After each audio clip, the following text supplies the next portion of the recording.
नमस्कार साथियों, मैं Praveen Dubey. YouTube channel the GS story पर आप सभी का हार्दिक स्वागत है। समसामयिक घटनाक्रम में आज कुछ विशिष्ट तथ्यों के साथ हम पुनः उपस्थित हुए हैं। आज के घटनाक्रम हमारे बहुत ही महत्वपूर्ण हैं और विभिन्न परीक्षाओं में प्रश्न बनने योग्य हैं। तो चलिए हम लोग शुरू करते हैं। पहले घटनाक्रम को देखते हैं। विश्व मस्तिष्क दिवस।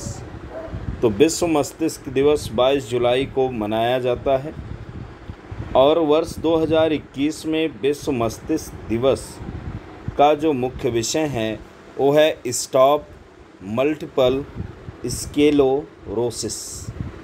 स्टॉप मल्टीपल स्क्लेरोसिस ये मुख्य विषय के साथ हमने विश्व मस्तिष्क दिवस मनाया।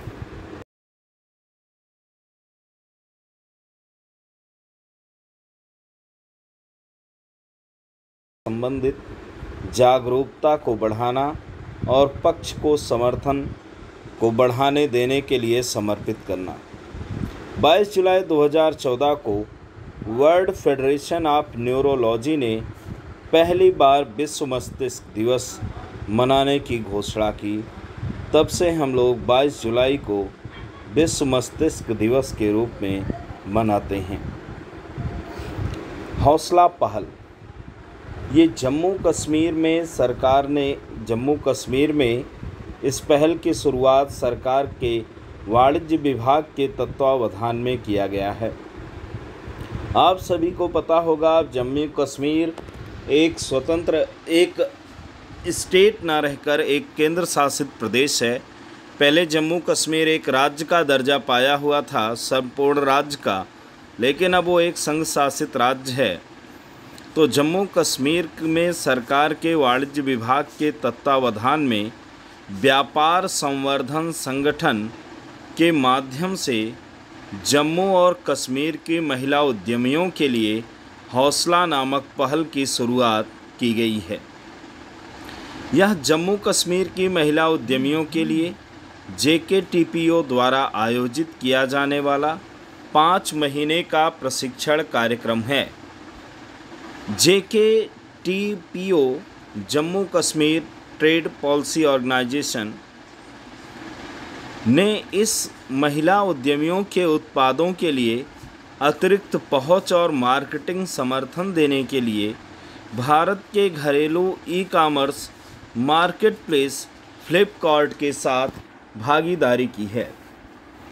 तो इसमें कितने महत्वपूर्ण प्रश्न बनते हैं, उन प्रश्नों को अगर हम निकालें तो पहला प्रश्न बनेगा कि हौसला पहल किस राज्य से संबंधित है।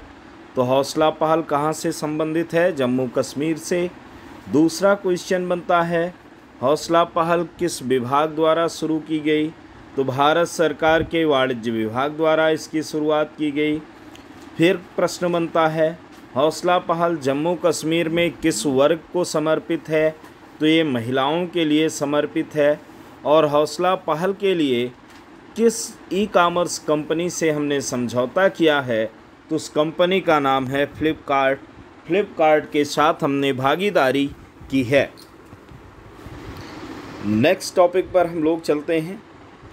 राष्ट्रीय आधुनिक कला संग्रहालय 21 जुलाई 2021 को केंद्रीय संस्कृति मंत्रालय के अनुसार आधुनिक कला संग्रहालय का अगले साल 75वें वर्ष जीर्णोद्धार और पुनर्गठन किया जाएगा।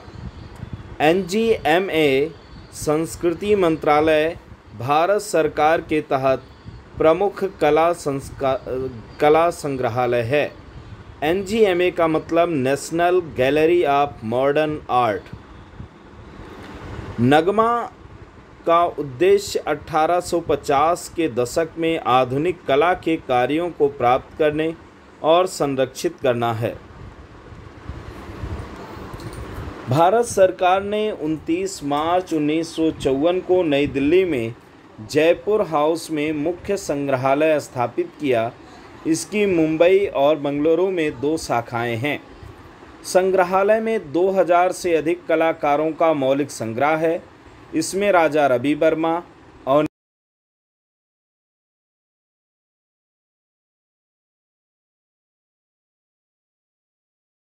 अमृता शेरगिल, थॉमस डेनियल और कुछ अंतर्राष्ट्रीय कलाकारों के भी कलाकृतियाँ शामिल हैं। आज देश राष्ट्रीय प्रसारण दिवस मना रहा है। आज 23 जुलाई है और हर साल 23 जुलाई को हम राष्ट्रीय प्रसारण दिवस मनाते हैं। इंडियन ब्रॉडकास्टिंग कंपनी ने 1927 में इसी दिन बॉम्बे स्टेशन से रेडियो प्रसारण का आयोजन शुरू किया था। इस आयोजन को चिन्हित करने के लिए ऑल इंडिया रेडियो ने नई दिल्ली में नए भारत के निर्माण और प्रसारण पर एक संगोष्ठी का आयोजन किया है। तो मित्रों, आज 23 जुलाई है और आज हम लोग राष्ट्रीय प्रसारण दिवस मना रहे हैं। स्पेशलिटी स्टील के लिए प्रोडक्शन लिंक्ड इनिशिएटिव योजना। केंद्रीय मंत्रिमंडल ने स्पेशलिटी स्टील के लिए प्रोडक्शन लिंक्ड योजना को मंजूरी दी है। योजना की अवधि 2023-24 से 2027-28 तक 5 वर्ष की होगी।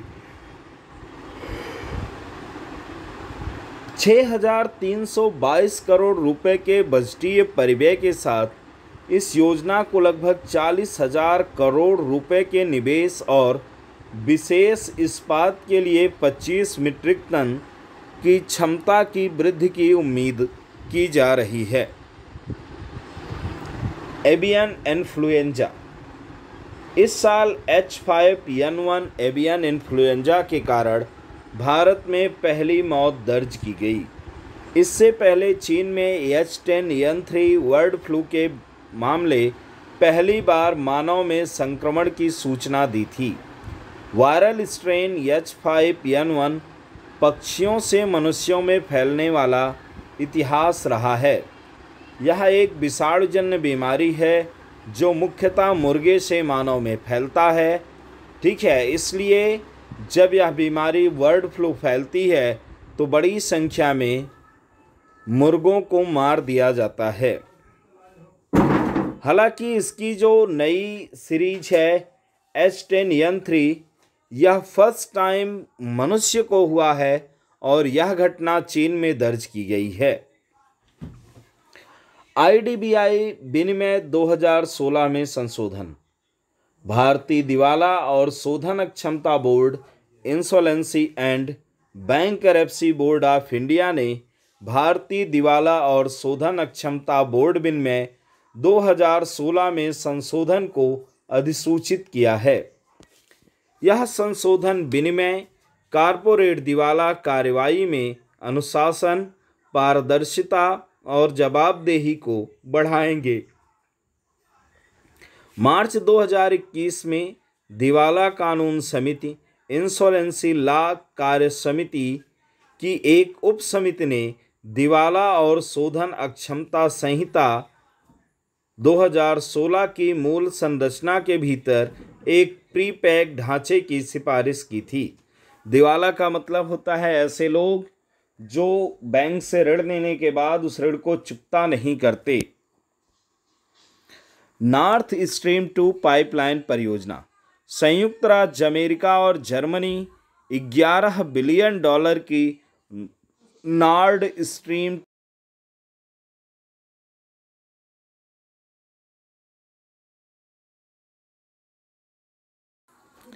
यह पाइपलाइन इन पोर्ट सहयोगियों के बीच विवाद के कारण एक कठिन और अस्थायी बिंदु रहा है, इसलिए ये हमारे लिए भी महत्वपूर्ण है। हनी मिशन कार्यक्रम। 2017-18 के दौरान हनी मिशन कार्यक्रम MSME मंत्रालय, सूक्ष्म लघु और मध्यम उद्योग मंत्रालय, खादी और ग्रामोद्योग आयोग, khadi and village industry commission के द्वारा शुरू किया गया था। यह मधुमक्खी पालन को बढ़ावा देने, ग्रामीण भारत में विशेष रूप से आर्थिक रूप से पिछड़े और दूर दराज के क्षेत्रों में किसानों, आदिवासियों, बेरोजगार युवाओं के बीच आत्मनिर्भर रोजगार का अवसर प्रदान कराने के लिए लागू किया गया है। जहां अभी हम लोग बुलेट ट्रेन के सपने देख रहे हैं, वहीं चीन ने मैगलेव ट्रेन की पेशकश कर दी है। मैगलेव ट्रेन 600 किलोमीटर प्रति घंटे की रफ्तार से चलने वाली ट्रेन होगी। चीन के घरेलू चुंबकीय उत्तोलन ट्रेन का अनावरण किया है, जो देश द्वारा बनाई गई अब तक की सबसे तेज गति की ट्रेन है, जो 600 किलोमीटर प्रति घंटे तक पहुंचने में सक्षम है। नई ट्रेन की गति जापान रेलवे द्वारा निर्मित एक जापानी मैगलेव ट्रेन द्वारा बनाए गए 603 किलोमीटर प्रति घंटे के विश्व रिकॉर्ड के करीब पहुंच गई है। इससे हाई स्पीड ट्रेन बाजार में तकनीकी वर्चस्व के लिए तीव्र प्रतिस्पर्धा शुरू हो सकती है। जहां अभी भी जापान 3 किलोमीटर प्रति घंटे से आगे चल रहा है, विश्व की सबसे तेज ट्रेन जापान की मैगलेव ट्रेन है, जो 603 किलोमीटर प्रति घंटे की रफ्तार से चलती है। दूसरे स्थान पर चीन की मैगलेव ट्रेन है, जो 600 किलोमीटर प्रति घंटे की रफ्तार से चलती है। 97वां संशोधन अधिनियम 2011। सर्वोच्च न्यायालय ने गुजरात हाई कोर्ट के 2013 के एक फैसले को बरकरार रखा है, जिसमें संविधान के 97वें संशोधन अधिनियम के प्रावधानों को उस हद तक खारिज कर दिया था जिस हद तक उसने सहकारी समितियों से निपटने के लिए संविधान के भाग 9B को पेश किया था। बेंच ने सर्वसम्मत से कहा कि अनुच्छेद 368(2) के अनुसार संविधान के 97वें संशोधन के लिए कम से कम आधे राज्य विधानसभाओं द्वारा अनुसमर्थन की आवश्यकता है, यानी इसको विशिष्ट संविधान संशोधन विधेयक के रूप में पारित करवाना होगा, क्योंकि यह एक ऐसी प्रविष्टि है जो संबंधित है एक विशेष राज्य से।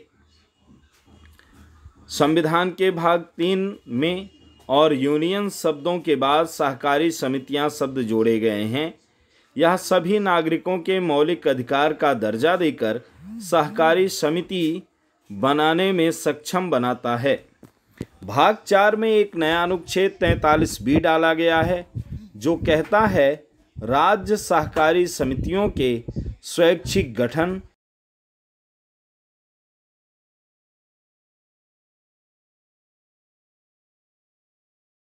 का। संविधान के भाग 9A के बाद राज्य बनाम केंद्र भूमिकाओं को समायोजित करने के लिए एक भाग 9B डाला गया है। धन्यवाद मित्रों, आज के लिए इतना ही। कल हम लोग पुनः मिलेंगे। जय हिंद,